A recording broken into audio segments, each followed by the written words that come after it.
Well, the countdown is on, and we are now just 4 days away from Election Day. And so far, 2.5 million Ohioans have voted. And according to the Board of Elections, well, 8.1 million Ohioans are registered to vote. So that means that there's still roughly 5-ish some million voters still to head to the polls or try to take advantage of early voting.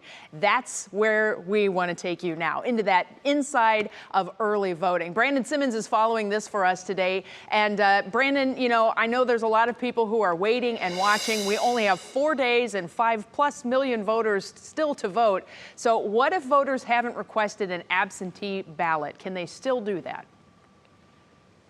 Well, it's a tricky question. At the beginning of this election season, remember, we told voters about all the deadlines that they needed to adhere to and be worried about. Now, technically speaking, the last day to request an absentee ballot, as you asked, is tomorrow, October 31st. However, I've spoken to experts, including the director of the Lake County Board of Elections, and he says at this point, it's probably too late to try to do that based on the sheer volume of absentee voting requests and the process involved in getting a ballot mailed to you in time. So instead, he says you should probably vote early in person instead at your Board of Elections, or wait until Election Day to vote at your polling place, Betsy.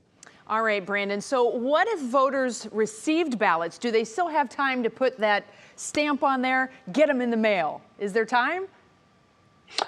Well, again, at this point, that's not recommended either. There's a chance that it doesn't make it before Election Day. Now, instead, it's much better if you're able to drop your ballot off early in person.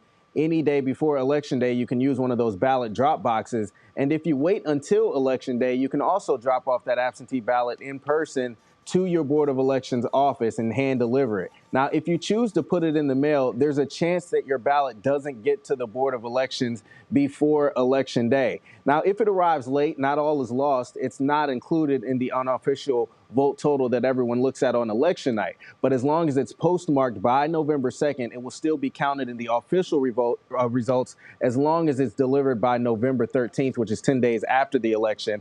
Bottom line, it's best to hand deliver everything if you can at this point, Betsy. All right. Sounds good, Brandon. Thank you so much for keeping everybody up to date with all of the ins and outs of trying to get the vote to count. And, of course, 4 days left. That's not a lot of time. So hopefully everybody's doing their best to do that.